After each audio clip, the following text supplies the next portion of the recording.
Why does this country have so many citizens seeking refuge and asylum in other countries?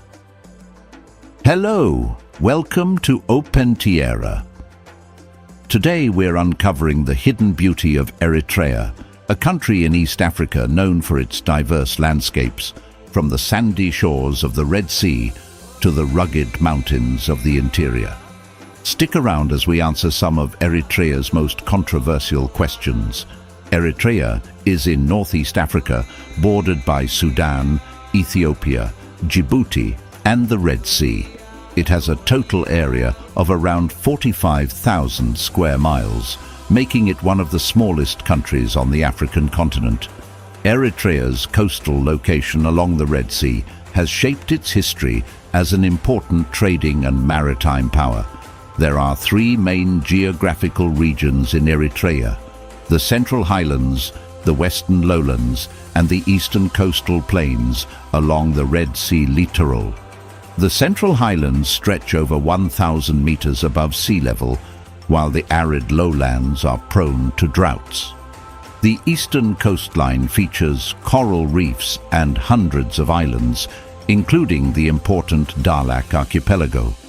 The earliest inhabitants of Eritrea were Stone Age hunter-gatherers. Agriculturalists followed them and settled in the fertile highlands of the region as early as 2500 BCE. Between the 8th and 13th centuries CE, the Eritrean coast was part of the Kingdom of Aksum, which controlled trade on the Red Sea and exported ivory, tortoise shells, gold, and emeralds to the Roman Empire.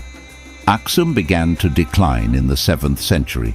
In the medieval period, Eritrea was caught between competing powers in the region.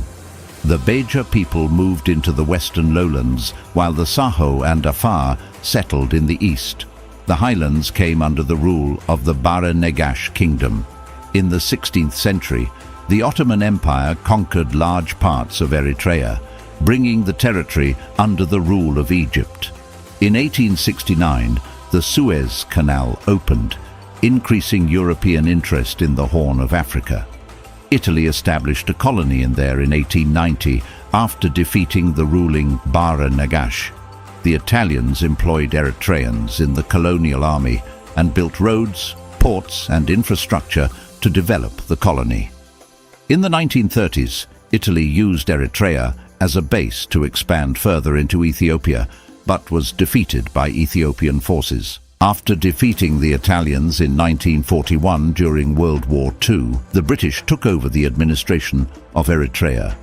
The UN decided Eritrea would be autonomous and united with Ethiopia in a federation. In 1962, Ethiopia annexed Eritrea, ending its autonomous status.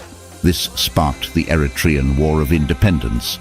The war ended in 1991 when the Eritrean People's Liberation Front defeated Ethiopian forces.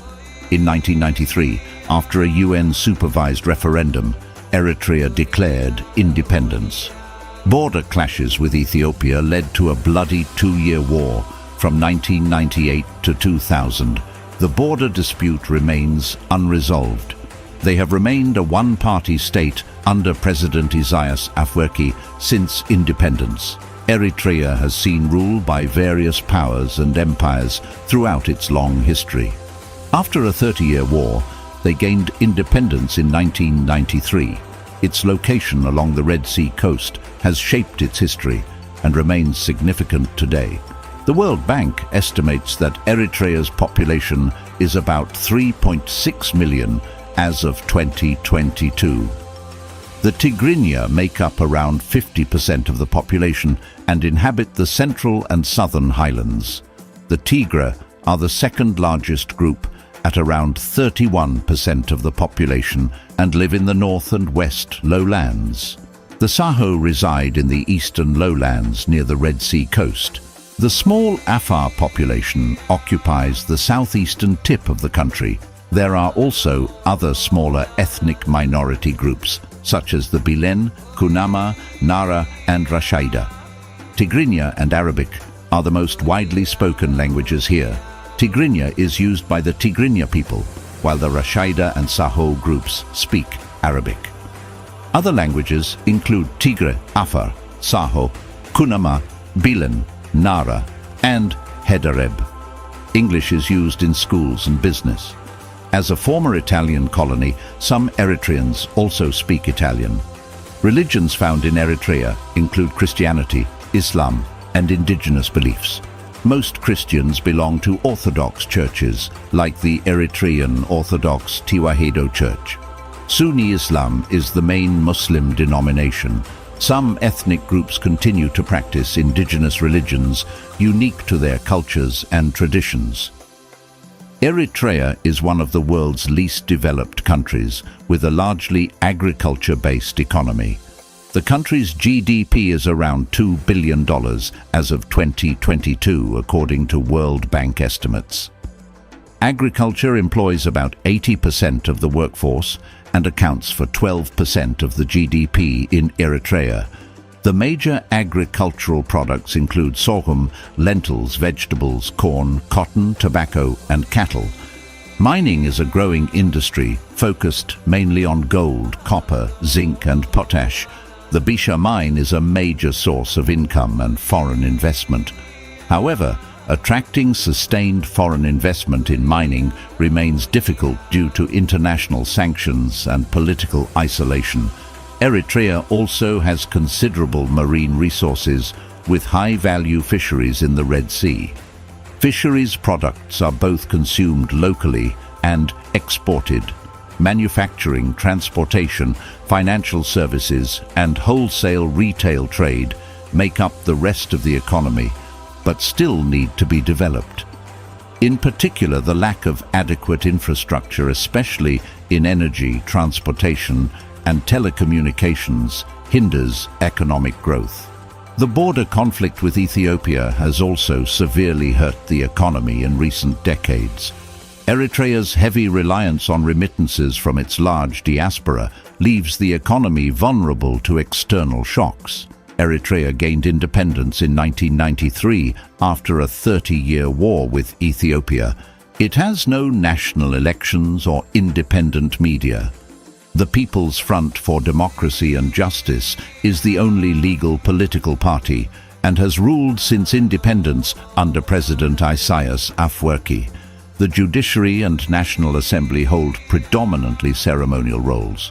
Within Eritrea, the government actively suppresses dissent and curtails civil liberties, frequently resorting to arbitrary detention, torture, forced labor, and limitations on freedom of expression, press, and assembly. Mandatory and potentially indefinite military conscription is enforced, drawing a clear red line against criticism of the president. Their closed authoritarian system and systematic rights abuses drive thousands to leave each month at great risk. Granting asylum is complicated by difficulty verifying repression. However, evidence indicates Eritreans have valid reasons to flee, even if their lives are not directly threatened. More openness and reforms could stem the exodus. Eritrea has a strong storytelling tradition dating back centuries that continues in its modern literature. In the early 20th century, the main languages used in Eritrean literature were Tigrinya, Arabic, and Italian. During the British administration in the 1940s, the first Tigrinya language newspaper was published and Tigrinya literary works emerged. In the 1950s and 1960s, pioneering Eritrean writers like Weldiab Weldemariam wrote books and poems criticizing colonial rule and expressing resistance. Weldiab's book Gebed Geba is considered the first Eritrean novel written in Tigrinya. Contemporary Eritrean literature covers themes like national identity, preserving cultural heritage, gender equality, and celebrating the country's unique landscapes and ethnic diversity. Writers like Saleh Gadi and Risom Haile draw on the oral storytelling traditions of their communities. From flavorful stews to the staple injera bread, Eritrean cuisine offers a unique blend of textures, spices, and ingredients. Here are some of dishes found in Eritrea. One of the most popular dishes is zigni, a thick spicy stew made with Berber spice mix and meat or vegetables like potato, carrots and cabbage. Zigni can be eaten as part of the daily meal or on special occasions. Injera is a staple of Eritrean cuisine. This sour and spongy flatbread is made by fermenting teff flour and water for several days. Injera is served under sauces and stews like zigni and topped with spiced butter or yogurt. The bread can be torn into pieces and used to scoop up food during the meal. Another common dish is shiro, a smooth ground chickpea stew. Onions, garlic, ginger and Berber spice mix are added to the chickpea flour to give it flavor. Shiro has a consistency similar to hummus and is served for breakfast paired with injera or bread. For breakfast or lighter meals, genfo is popular. It is a porridge made from barley, wheat or sorghum flour and served with a dollop of Berber spiced clarified butter. Yogurt can also be added to genfo. It makes for a hearty and comforting dish. If you enjoyed this video on Eritrea, you'll love this next one.